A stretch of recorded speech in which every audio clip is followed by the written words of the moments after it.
If you're like me, that means you're looking to learn how to cook more cultural food without breaking the bank. We aim to do just that. This week we took a culinary trip to St. Lucia and made their famous green figs and saltfish. Stick around to figure out how it went and what we would do different.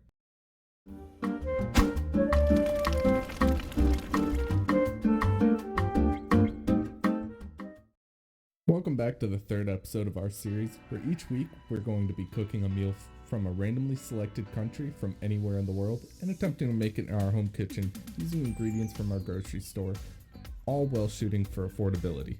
This week, we're cooking the St. Lucian recipe for saltfish, and we're starting out with a box of salted cod. Now this box was sold by the pound, and after giving us a little bit of fight to open, we were finally able to pry that box open and see that wonderful brick of cod and salt. Now to make this remotely edible, we want to soak this for 12 to 24 hours in water, making sure to change water every few hours, just get rid of all of that excessive amount of salt.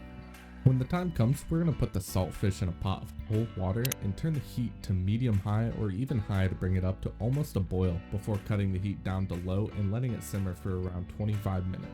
Right around when it comes time to lower the heat on that, we're going to want to remove the ends from our green banana before slicing carefully and shallowly down the middle before putting it in a deep pan along with some water and get that up to almost a boil, same as the fish. Once at that boil, we're going to cut the heat down and let it simmer down about 20 minutes. I tried to time this so that they would both be complete right around the same time. These 20 minutes give us plenty of time to prepare everything else for cooking. Starting with the onion. In a previous episode, I diced onion using the almost proper technique I learned from a Gordon Ramsay video. But this week, I'm using a fancy technique I learned from the Slap Chop commercial guy right before he went to prison for his various addictions. So to do that, we're going to quarter this onion before slapping it into our chopping device, which will give us a nice rough dice in seconds. Garlic, however, needs a much finer dice, so we're going to start by peeling 2 cloves using the knifey slappy method I covered in the Bolivia video, which while it squishes the garlic slightly, it makes peeling far easier and you don't lose any flavor, I promise. After peeling, we're going to do a quick cut on that as well. And then finally, we're following that up with cutting 3 Roma tomatoes, which require a much gentler hand to ensure no losses of the juice. For this, we really want to rely on the sharpness of our knife and apply almost no pressure while doing the sawing motion and really letting the knife do all of the work for us to get through that skin as gently as possible. After the timer goes off, you want to remove the bananas from the pan and dump the water, but keep the pan near. It's at this time that you also want to dump out the water from the fish pot. In the same pan that the bananas were cooking in, we're going to want to add a little bit of oil and saute our onions for a few minutes on medium high. And halfway through, we're going to add the garlic. And then finally towards the end, we're going to add the cod and we're going to make sure to shred it in the pan. To accomplish this, we're really just going to go at that fish with the wooden spatula and really try and break it apart into as many pieces as we can get.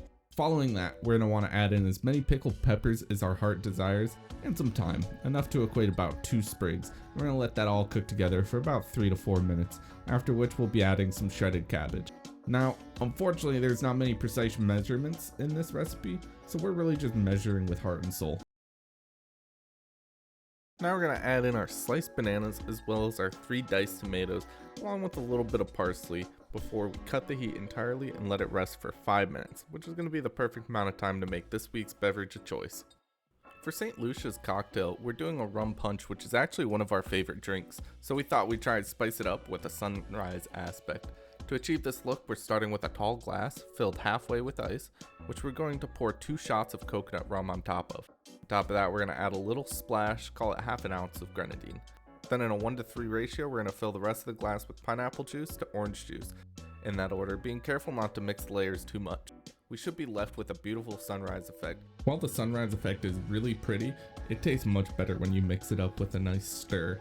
And of all the drinks we've had so far, this was easily our favorite.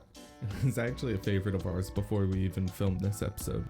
After everything's had its chance to rest for 5 minutes, we're going to attempt to plate this hot mess. Trust me when I say there's absolutely no way to make this look pretty, and unfortunately our batch tasted just as bad as it looked. We walked away with notes on what we would do differently. Maya proposed the possibility of shrimp instead of the salted cod, and it needing more moisture like a sauce of some sort. Personally, I think the cod is fine, but instead of doing the salted cod, I would do a normal frozen cod, fresh cod, or even breaded and fried. But the salted cod definitely retained way too much salt despite our best efforts. Next, I would opt to add more peppers, fresh peppers too, likely just bell peppers, so as not to throw off the whole balance of the dish too much. Finally, I would do normal bananas. I wouldn't boil them, again, because that was weird and made them rubbery. And honestly, I may not even cook them, just add them at the end raw.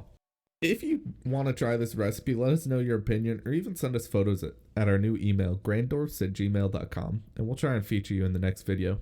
Across our past 2 videos, we've achieved over 200 views, which is astonishing. I once again want to thank everyone who watched us and liked our videos or even subscribed. We hope you'll enjoy next week's video when we take our culinary visit to the Democratic Republic of the Congo.